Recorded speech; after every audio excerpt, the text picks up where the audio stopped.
Meus queridos e amados irmãos, a paz do Senhor Jesus Cristo, eu sou o pastor Andrei Corrêa. Estamos juntos para estudarmos mais uma vez a lição da Escola Bíblica Dominical e desta feita a lição de número 9. Começaremos hoje a estudar o livro de Eclesiastes, tá bom? Chegamos aqui na lição de número 9, já estudamos Jó, Cantares, Provérbios e agora Eclesiastes, tá bom, querido? Eu quero pedir a você que ainda não é inscrito nesse canal, que faça agora, procure aí na sua tela um botãozinho de inscrição, clica aí para você acompanhar todas as nossas lições da Escola Dominical que trazemos aqui e também outros assuntos que nós discorremos aqui no nosso canal restauradamente, tá bom, amado? Procura o botãozinho de inscrição aí na sua tela e clica no sininho das notificações para que você seja avisado toda vez que a gente lançar o nosso vídeo novo, nosso conteúdo, você vai estar sendo avisado e não vai perder nada, vai ficar por dentro de tudo. E a gente vai começar aqui pelo assunto da lição, tá bom? Lição de número 9, vamos estudar Eclesiastes capítulo 1 até o capítulo 4. E o assunto da lição diz, as experiências da vida.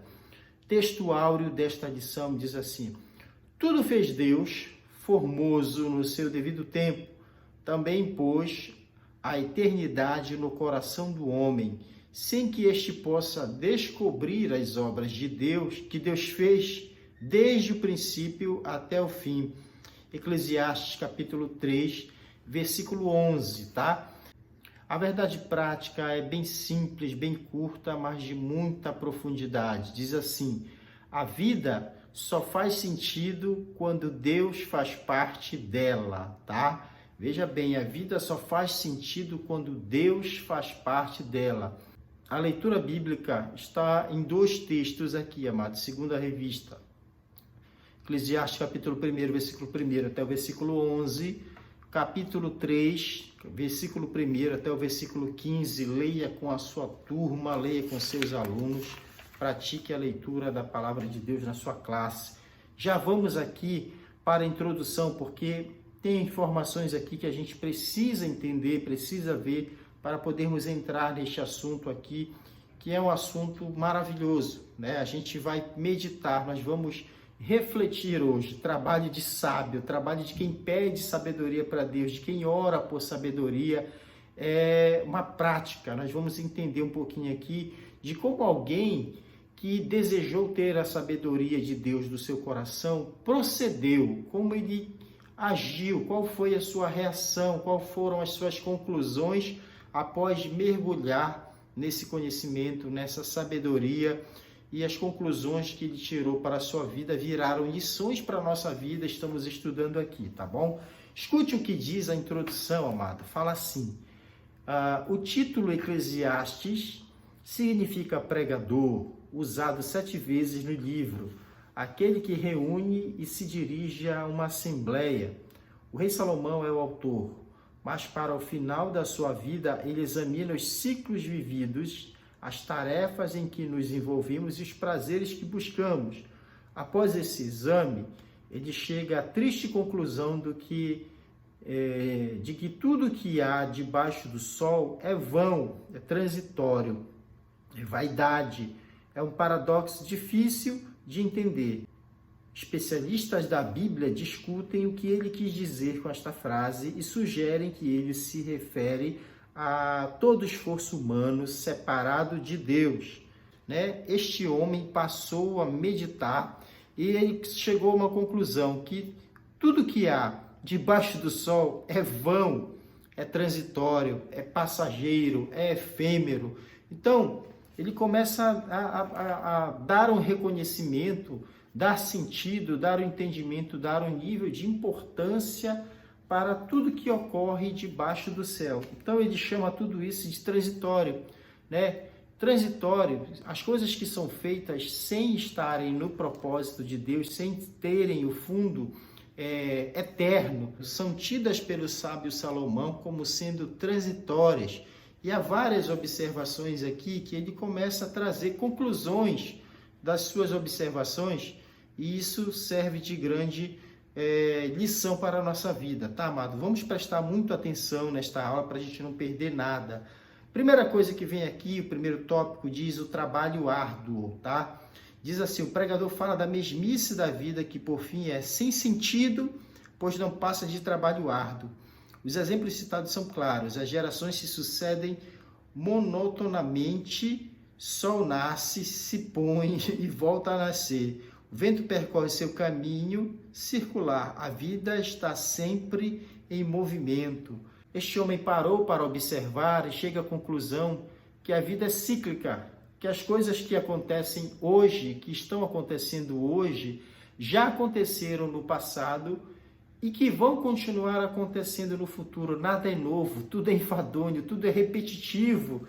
E ele chega a essa conclusão aqui e coloca assim: gente, isso é passageiro. Qual a importância que nós damos, né? A importância que nós damos para as coisas que nós fazemos, para o trabalho que nós fazemos, para as coisas da terra, para a sabedoria, para a inteligência, para a informação, para o conhecimento da terra, sem que isso esteja atrelado à pessoa, ao plano, ao projeto de Deus, isso tudo é passageiro. Conclusão simples, básica de Salomão. Então, neste primeiro subtópico, vem dizendo assim: a sabedoria humana é limitada. Versículo 18 do capítulo 1 diz assim: porque na muita sabedoria há muito enfado, e quem aumenta a ciência aumenta a tristeza. Escute, é inútil buscar somente a sabedoria humana. O pregador se propõe a realizar uma investigação detalhada e se dedica à tarefa de testar a competência de tal sabedoria a fim de descobrir os princípios que ordenam o mundo. Ele descobriu que quanto mais via as obras que se fazem debaixo do sol, mais se revela a vaidade que as motiva. Essa constatação frequentemente lhe causava aflição de espírito. Deixava o aflito ver que muitos sábios não agiam sabiamente e que muitos insensatos não buscavam sabedoria. Deixava o aflito ver o quão longe a sabedoria ficava dos filhos dos homens e, ao mesmo tempo, o quão rápido a insensatez atingia os seus corações. Tá? Conclusão do pregador neste primeiro tópico ele conclui que a sabedoria humana produz também tristeza e frustração, e deve haver bastante dor para consegui-la, bastante cuidado para não esquecê-la, e quanto mais nós conhecemos, mais percebemos o que ainda há muito a conhecer. Disso se conclui claramente que o nosso trabalho é interminável. Olha só essa conclusão que chega aqui o sábio Salomão, tá? A sabedoria humana é limitada.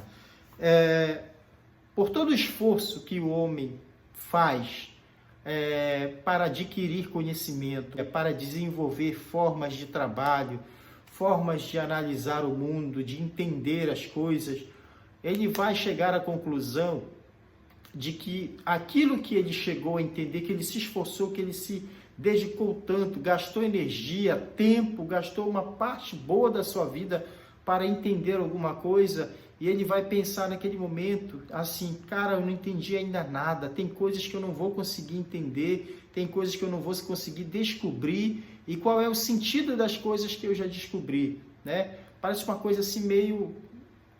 por que eu estou aqui, né? Buscando o sentido da vida. Quando o homem ele se dedica apenas a entender da forma humana, com a ótica humana, qual é o sentido da vida, ele vai encontrar uma limitação grande, ele vai encontrar barreiras, e ele vai dizer: apesar de eu ter me dedicado tanto, eu ainda preciso entender muito mais. E ele consegue compreender que ele não vai avançar daquilo ali, tá? Tem coisas que o homem não vai compreender, ainda que ele se esforce, a ciência se multiplique, a ciência se modernize e hajam novas descobertas a respeito de várias e várias áreas. A sabedoria, o conhecimento humano sempre vai ser limitada, tá? Até porque, amados, nós temos entendido nas outras lições dessa revista que sabedoria verdadeira é temer a Deus, é estar em comunhão com Deus, é ter Deus na sua vida. E Jesus Cristo, nós entendemos através da lição, das lições passadas, que ele é a personificação da sabedoria. Então, se isto não estiver ligado com ele, se este temor, se Deus não estiver na minha vida, tudo que a gente entende no mundo, desconectado de Deus, como sabedoria, é vão, é passageiro, é limitado. Então, correr atrás desse conhecimento, correr atrás dessa sabedoria humana, achando que ela vai nos trazer sossego, pleno, paz no coração e, sobretudo, comunhão com Deus, não vai trazer, não vai dar certo. É preciso que haja, primeiramente, o entendimento, o conhecimento, a experimentação, a vivência de uma vida em comunhão com Deus, para que as coisas comecem a brotar de dentro para fora, tá? Não é de fora para dentro.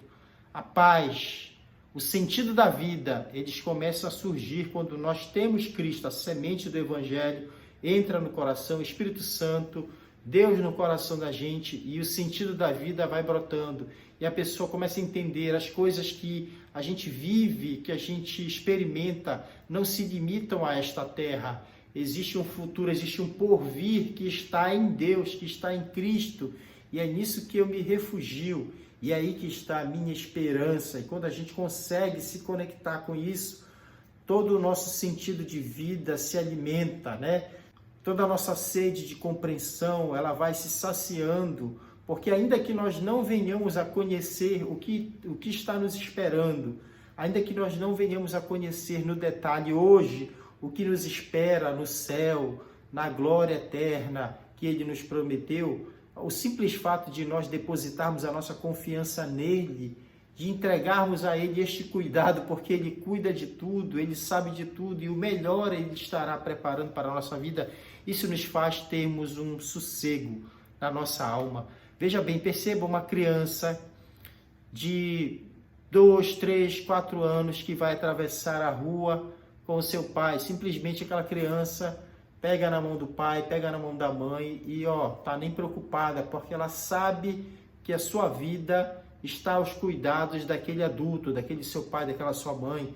E a maneira como o pai e a mãe conduziam aquela criança no momento certo de atravessar uma rua, de subir uma escada, essa criança vai estar sossegada porque tem alguém segurando a sua mão. E da mesma forma, a gente sente quando a nossa esperança está em Cristo. Eu não preciso saber detalhes do que está no porvir. Simples fato de a nossa esperança estar em Cristo e nós sossegarmos o nosso coração, temermos a Ele, estarmos em comunhão com Ele, nos faz ter paz no nosso coração, e é assim que a vida se completa em Cristo Jesus. Amém? Além da sabedoria humana ser limitada, segundo o subtópico fala que o trabalho é frustrante, tá? Olha só que coisa incrível. Salomão diz que odiou todo o trabalho que realizou debaixo do sol. Aqui a palavra usada não é trabalho, mas labor, que enfatiza a canseira do trabalho, que explica a razão desta declaração.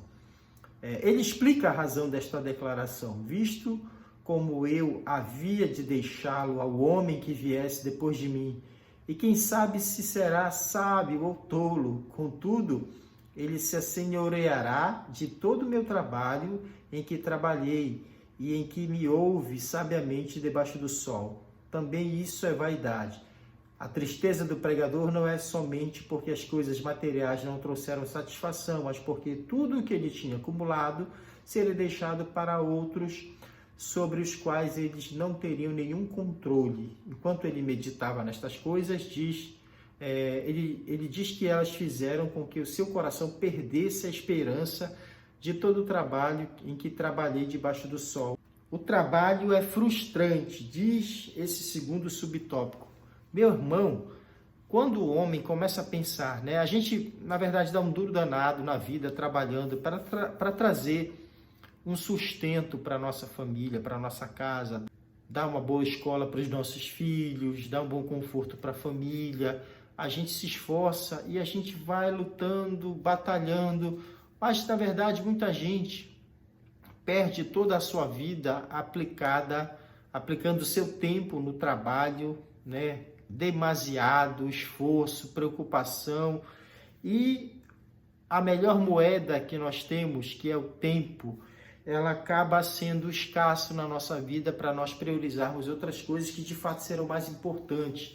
Então, Salomão começou a se desgostar da vida, começou a pensar, a meditar nisso e diz assim, poxa, todo o meu trabalho, todo o meu desgaste para conquistar, para edificar, para construir, eu vou deixar para alguém que vai vir depois de mim. Aí surge a primeira dúvida: essa pessoa que vai vir depois de mim vai ter sabedoria? Será um homem sábio para cuidar disso, para zelar por isso, para fazer isso multiplicar, para fazer bom uso daquilo que eu vou deixar? Né? Ou será um tolo, ou será um curtidor, ou será alguém que dá pouca importância? Então essas coisas começaram a perturbar Salomão e ele fica preocupado, ele descobre como ele não pode garantir, são coisas que ele não pode garantir.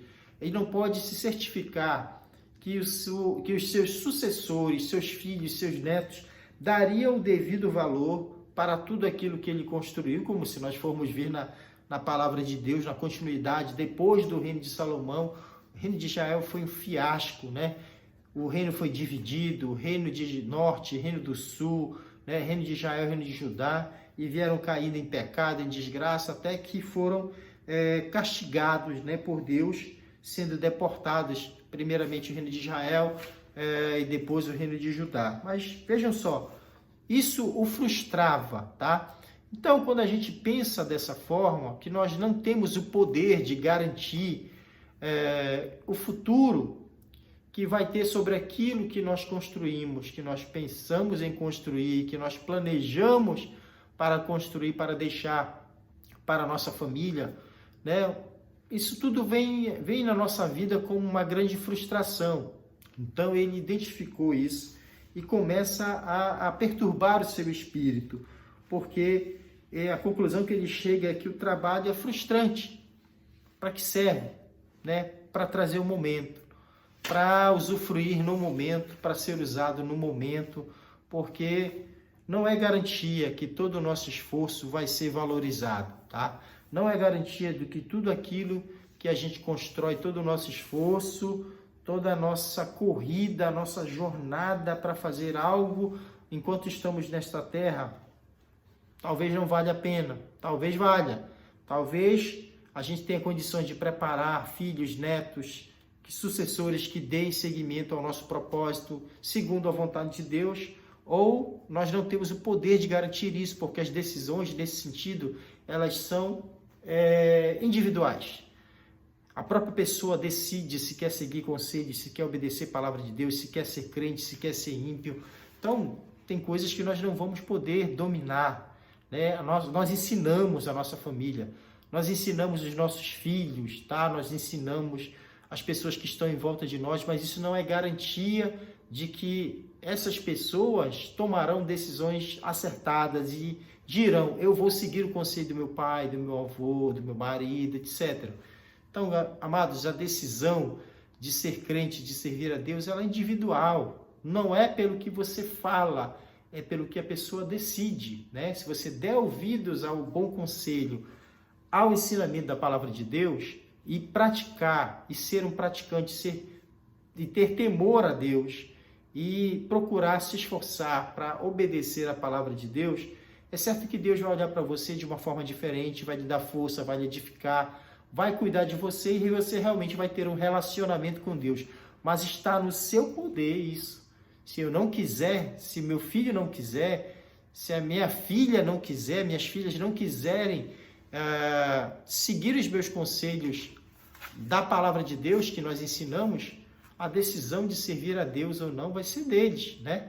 A gente às vezes vê muita gente colocando carga, fardo na costa de pastores, porque às vezes tem um filho desviado, tem um filho que não serve, fica dizendo: se o pastor não teve condições de colocar o filho dele na igreja, como é que ele vai cuidar de outras famílias? Gente, são decisões individuais. Você pode ter o melhor ensino, você pode ter a melhor escola, o melhor exemplo, mas se alguém dentro da sua casa não tiver o coração voltado para obedecer a Deus, é uma decisão da pessoa.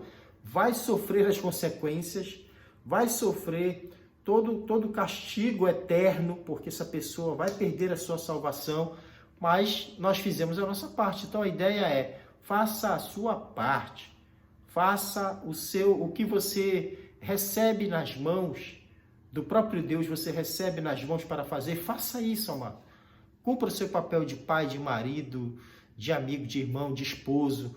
Cumpra o seu papel, mas as decisões, fique tranquilo quanto a isso. Elas cabem as pessoas. Salvação é individual, tá bom? Então não se frustre por conta do seu trabalho, do que você vem fazendo, tá? Terceiro subtópico diz, correr atrás do vento. O propósito da vida não pode ser encontrado nas próprias coisas deste mundo. Todas as coisas são chamadas de bens da vida, saúde, riqueza e posses, poder, prazeres e honras, e o prestígio escapam das mãos das pessoas. Elas simplesmente não podem em si mesmas substituir a alegria que vem de se temer a Deus e conhecê-lo. Deus dá essa capacidade àqueles que começam pelo temor, isto é, crendo nele. É aqui que a alegria começa e continua, no próprio Deus. A parte que cabe Deus dentro da nossa vida. Cabe no sentido que você me entende, né? Porque Deus não cabe no universo. Deus ele preenche o universo, né?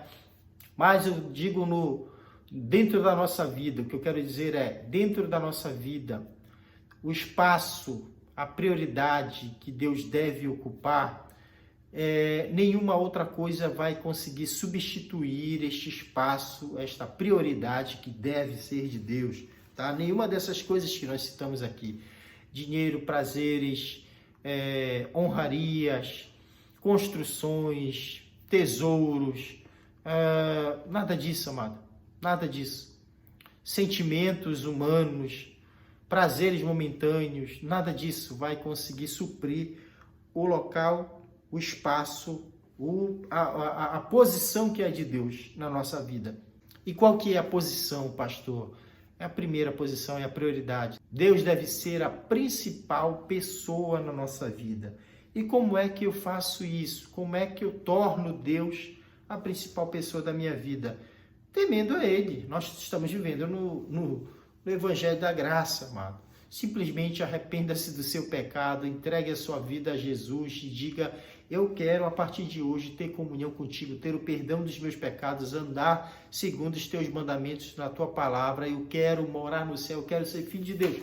Faça um voto com Ele, o aceite como Salvador da sua vida e ande nas suas pisadas. Isso aqui que eu acabei de falar para vocês é temer ao Senhor. Você reconheceu Deus, você reconheceu o poder salvífico de Cristo, a obra redentora que Ele executou aqui na terra, na cruz do Calvário, ressuscitou ao terceiro dia. Isso garante a você salvação. Creia nisso, creia nele, creia nessa obra redentora, entregue a sua vida a Ele e você vai estar enquadrado no grupo daqueles que temem a Deus. E este preenchimento, esta alegria, esta paz da qual nós estamos falando aqui, será evidenciada na sua vida. Você vai experimentar isso. Você não vai ver simplesmente, você vai viver, vai sentir isso. Isso nós estamos garantindo. Tópico 2. Tempo e a eternidade. Tempo e eternidade, vida e morte, são ingredientes que constituem nossa breve existência neste mundo e que não devem ser ignoradas. Vamos prestar bem atenção nesse ponto aqui, amados. Tudo tem seu tempo. Eclesiastes 3, 1 e 2. Diz assim, versículo 1, capítulo 3.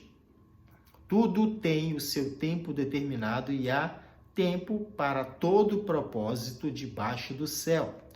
Não é preciso ser filósofo para sabermos que os tempos e as estações são parte da vida onde quer que a pessoa se encontre.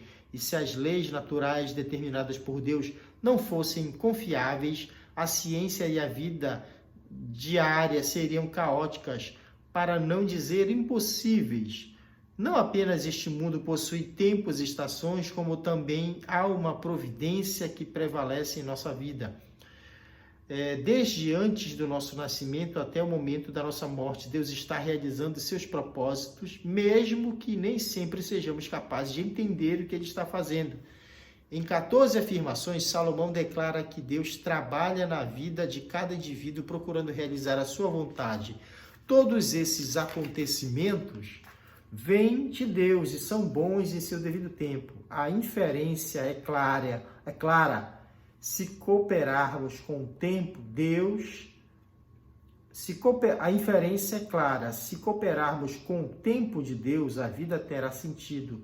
tudo será formoso no seu devido tempo, até mesmo as experiências mais difíceis. Então, ele está dizendo aqui que existe um tempo para tudo, e existe alguém que controla esse tempo, e existe alguém que determina esse tempo das coisas que vão acontecer na minha e na sua vida.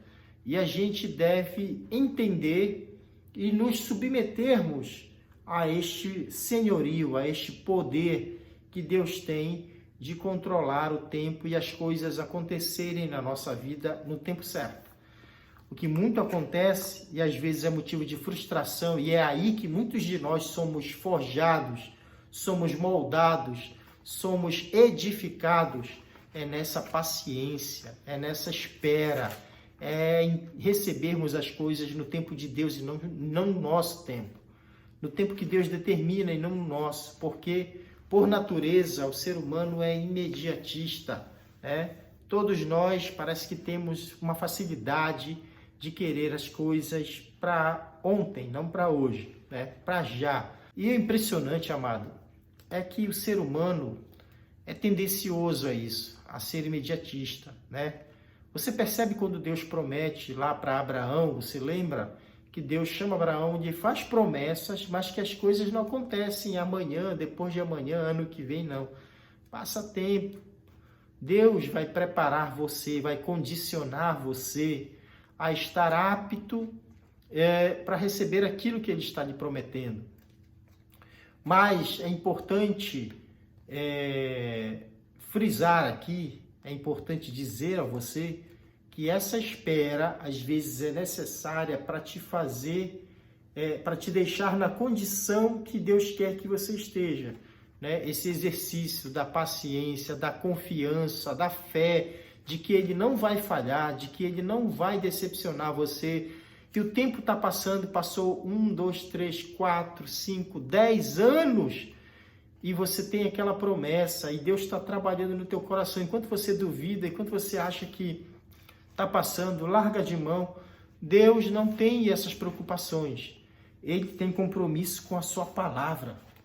Deus tem compromisso com a sua palavra e Ele vela para cumpri-la, né? Deus está sempre lembrando do que Ele prometeu e tenha certeza de que Ele vai cumprir, mas Ele não tem compromisso com o nosso cronômetro. O nosso cronograma, o nosso plano não está nos papéis da mesa de Deus. O que está dele.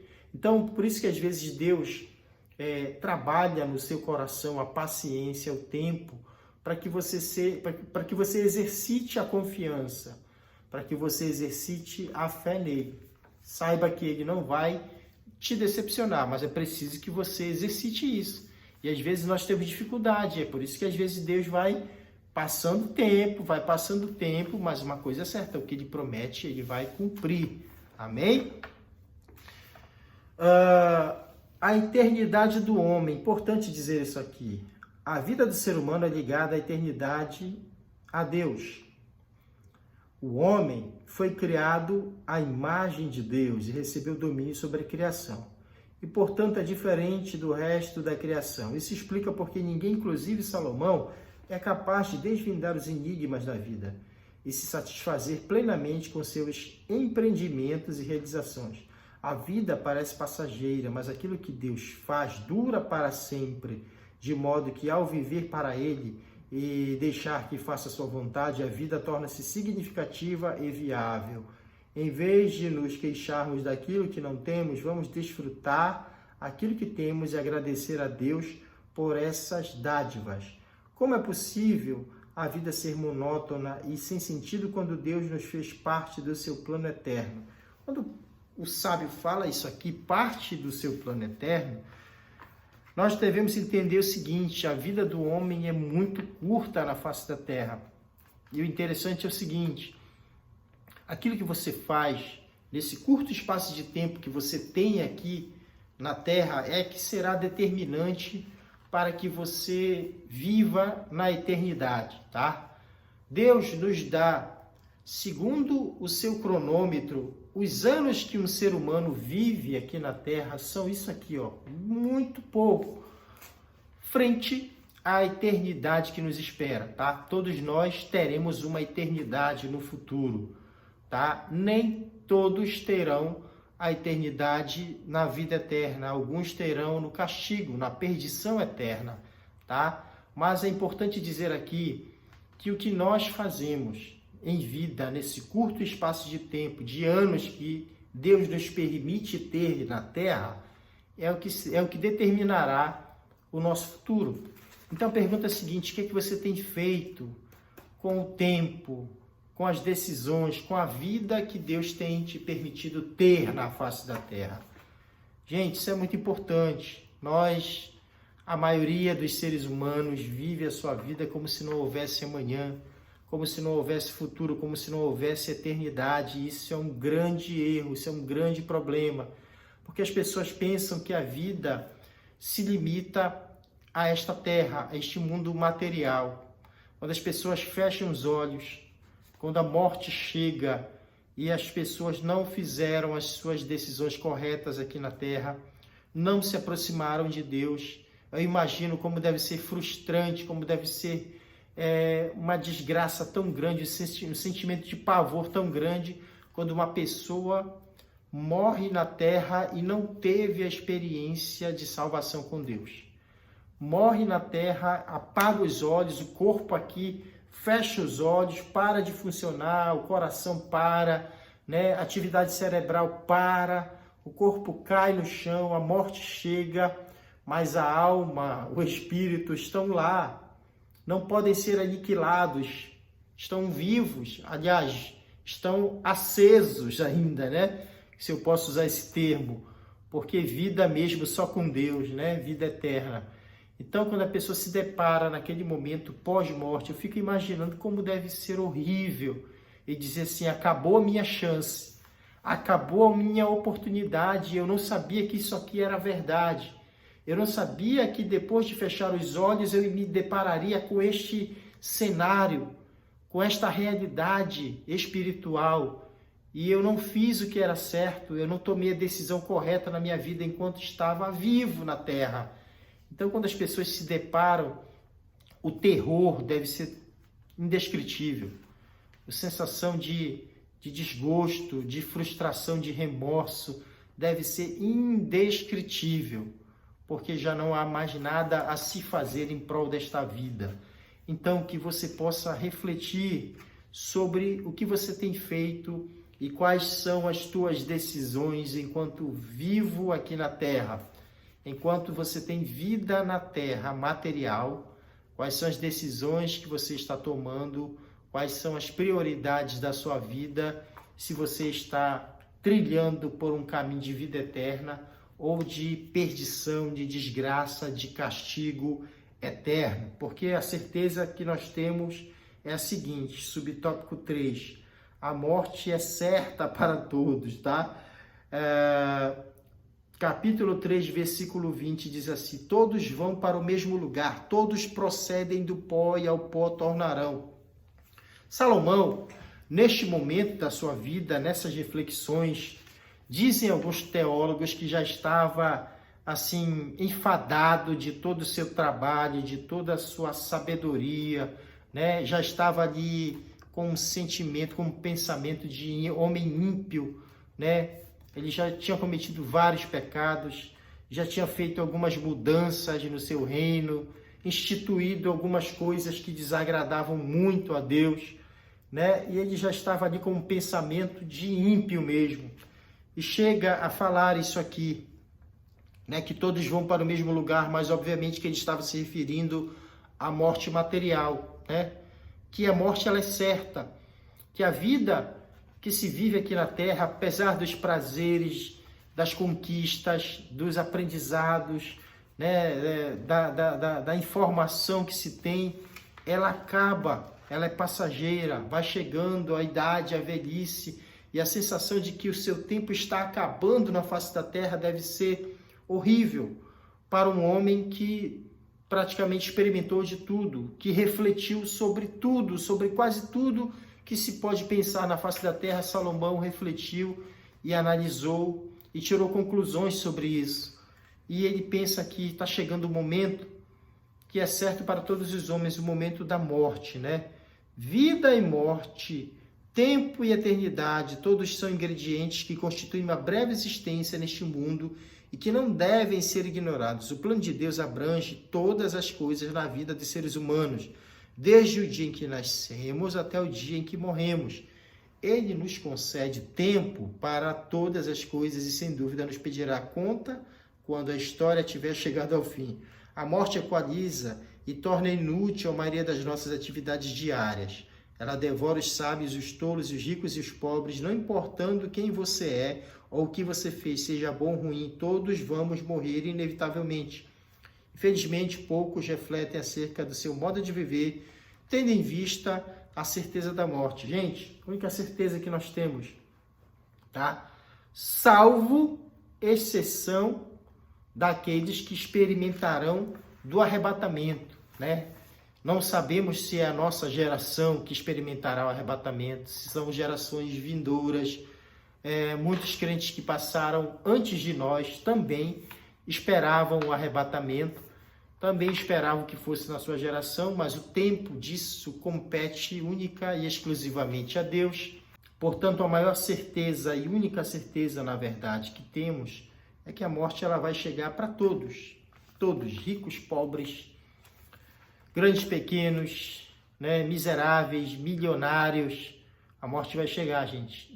Ninguém pode acrescentar tempo à sua vida. Não dá para fazer isso. Se está no poder de Deus, né? Salomão viu que, embora fosse rei, tivesse serviçais, médicos, esposas, concubinas, escravos, riqueza, tesouro lá no palácio, não dá. Vai chegar uma coisa que ele vai pensar assim: e o meu tesouro lá nos porões, nos cofres do palácio, e o ouro, e a prata, e as vestes, e as pedras preciosas, e os escravos, e o reino, e a coroa, e os filhos que estão aqui, né? Tudo isso vem à tona, tudo isso vem ao pensamento de Salomão, e isso tudo vira vaidade, ou seja, vaidade não da forma pejorativa que nós conhecemos, mas vira passageiro, vira vontade vã, vira desejo vão, desejo passageiro, desejo efêmero, que não tem valor nenhum, porque são coisas passageiras. E, na verdade, a conclusão que ele chega é: nós brigamos por coisas que se acabam, nós brigamos por coisas, lutamos por coisas que nós não teremos condições de usufruir por muito tempo, porque a vida é breve, a morte chega para todos. Isso é uma grande reflexão para a nossa vida. Amados, terceiro e último ponto para encerrarmos aqui, tá? Problemas da vida. Tópico 1 diz assim: movida por inveja, tá? Então vi que todo o trabalho e toda a destreza em obras provém da inveja do homem contra o seu próximo. Tendo isto, também isto é vaidade, é correr atrás do vento. É possível que o pregador esteja afirmando que o trabalho motivado pelo desejo de passar à frente dos outros não proporciona ao trabalhador a satisfação que ele deveria experimentar. Apesar de ser necessário evitar a preguiça, também é preciso controlar o ímpeto de trabalhar só para superar os demais. O pouco acompanhado de descanso é melhor do que a abundância motivada pela inveja. Então, o que se condena aqui nesse tópico é que a motivação dos homens em buscar sucesso, acúmulo de bens, de riqueza, às vezes é só para mostrar para o vizinho, para o amigo, para o parente, que você é melhor do que ele, que você é um pouco maior do que ele, que você é mais competente do que ele, que você conseguiu conquistar mais do que ele. Sempre que você está discorrendo sobre um assunto, você cita uma coisa lá, um assunto qualquer, sei lá, um emprego, um cargo novo, uma coisa que você conseguiu conquistar, aí a pessoa sempre fala que conquistou uma melhor. Não, eu também fiz isso, eu também fui lá, eu também viajei, eu também consegui, eu também comprei meu carro, eu também fui promovido, eu também ganhei aumento de salário, eu também ganho tanto. Então, gente, sempre esse termômetro, essa régua está sendo comparada com alguém.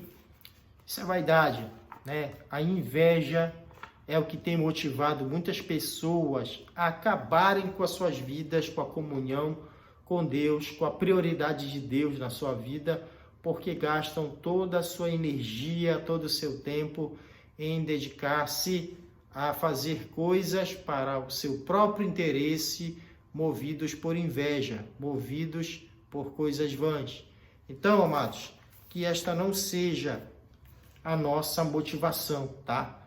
Eu quero conquistar, porque eu quero provar para as pessoas que eu venci na vida. Deixa a vida de quem quiser pensar, o que quiserem pensar de você, deixa para lá. Foque nas promessas de Deus, nos propósitos de Deus para a sua vida e você vai ter muito mais êxito. Subtópico 2, o valor do companheirismo. Versículo 9 do capítulo 4 diz assim: melhor é serem dois do que um, porque tem melhor paga do seu trabalho. Escute isso. Em cada um dos ensinos dos versículos 9 e 12, as vantagens da cooperação e do companheirismo são enfatizadas. Na verdade, se é melhor serem dois do que um, 3 amigos fornecem uma camaradagem ainda maior. Um cordão de 3 dobras não se rompe com facilidade.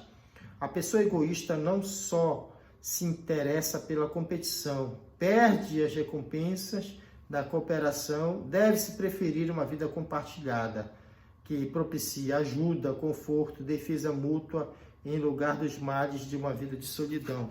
Tá? Muito se preza, muito se valoriza hoje pessoas que conseguem compartilhar valores, interesses e objetivos. Tá? Pessoas que conseguem trabalhar em equipe, conviver em comunidade, entender os interesses de outra pessoa como sendo também os seus, e que as necessidades das outras pessoas possam ser entendidas também como as suas necessidades, e que se trabalhe para atender essas necessidades de segundos, terceiros, né? Como se fosse a nossa própria. Há uma nobreza nesse sentimento, há uma nobreza nesse entendimento, nesta ação, e Deus quer que isso seja cada vez mais repetido, tá? É por isso que a Bíblia exalta o compartilhamento, a Bíblia exalta o companheirismo, né? A união. Salmo 133 reflete muito bem isso. Quão bom e quão suave é que os irmãos vivam em união. Então a Bíblia exalta isso. Então, se vocês estiverem unidos e não desunidos, mas se estiverem unidos, firmes num propósito, no objetivo, a tendência é que vocês consigam atingir esses objetivos. Cordão de 3 dobras é muito mais difícil de se romper. O último tópico, subtópico, diz assim: a popularidade transitória. O que é isso aqui, pastor? Diz assim: quão transitória e totalmente temporária é a popularidade conferida às pessoas, o que vale ter grande poder e agir como um sensato, sênio e incapaz de discernir que seus dias de governo se encerraram. Antes ser sábio, ainda que jovem e pobre, como José, e agir de modo tão proveitoso a ponto de sair da prisão para o governo do Egito. Tais são os constantes altos e baixos da vida. Neles se pode ver um jovem rei que fora recebido entre homenagens, tornar-se velho e ser esquecido como seu antecessor. Existe uma palavra que um amigo meu fala, né? Quando no mundo empresarial se troca de chefia, né?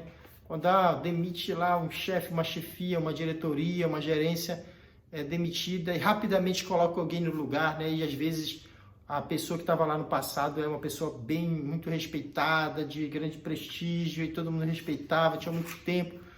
Acabou. A pessoa foi embora. No dia seguinte, 2 dias depois, tem uma pessoa nova lá na cadeira. E um amigo meu dizia assim, rei morto, rei posto, viva o rei. Ou seja, alguém ocupou o seu lugar, e toda a honra, toda a pompa que você tinha, todo o respeito que tinham pela sua pessoa, já foi. Você, no piscar de ódio, você é desprezado, você é esquecido, e tudo aquilo que você realizou foi para o espaço, virou pó, virou cinza, né? Virou nada, né? As pessoas esquecem de você num piscar de olhos. Então, não se apegue a isso. Não se apegue a honras. Não se apegue a elogios. Não se apegue a posições. Com relação a cargos, principalmente, tá? Seja no trabalho, seja na igreja. Gente, ninguém é. Você está, tá bom? Nunca se esqueça disso aqui. Você que chegou até aqui, está assistindo esse vídeo, chegou até aqui, nesse minuto aí que nós estamos, nunca se esqueça disso. Ninguém é, tá? Eu sou pastor, eu sou regente, eu sou isso, sou aquilo, sou presbítero, sou diácono, eu sou líder de célula, eu sou... Você não é, irmão. Você está, tá bom? Você está. Eu estou como líder de células. Eu estou como pastor. Ninguém é. Só existe um que é. Só existe um eu sou. Você nunca entendeu isso na Bíblia? Você nunca leu isso? Eu sou. Só existe um. Eu sou o que sou. Senhor dos Exércitos. Deus. Eu sou o que sou. Eu sou, me enviou a voz. Moisés dirás assim a Faraó. Então, eu sou. Só existe um. Seres humanos não são, eles estão, tá? Deus não olha para você pelo cargo que você tem. Deus não te olha segundo a sua formação, o seu nível intelectual, o cargo que você ocupa, né? A cadeira que você senta. Deus não olha para isso. Seres humanos estão, eles não são. Então, o que você é hoje, você pode deixar de ser num piscar de olhos. Quando você for, Deus pode colocar alguém no seu lugar, mais jovem que você, mais sábio que você, que desenvolva um trabalho muito melhor do que você. E se você for apegado com essa posição, com esse trabalho, com esse cargo, você vai sofrer bastante. E Deus não te chamou para isso. Deus te chamou para fazer a sua parte, para que o nome dele seja glorificado. E quando acabar o seu tempo, quando passar o tempo do seu trabalho, passa o bastão, passa o cajado, que Deus vai glorificar o próprio nome dele através da vida de outra pessoa. Você cumprir seu papel. Então, amado, eu vejo gente brigando por causa de cargo, gente brigando para ser pastor, gente brigando para assumir igreja, gente criando calúnias. Gente, eu já fui até vítima disso. Gente me caluniou, gente criou fofoca a respeito de mim, da minha esposa, da minha família, só porque temeu que eu fosse... A pessoa pensou que eu queria ser pastor de uma igreja, ela queria também ser, e inventaram umas conversas fiadas nossas. Gente, teve gente que fez isso contra a nossa vida. Então, assim, gente, Deus sabe como passa o nosso coração, né?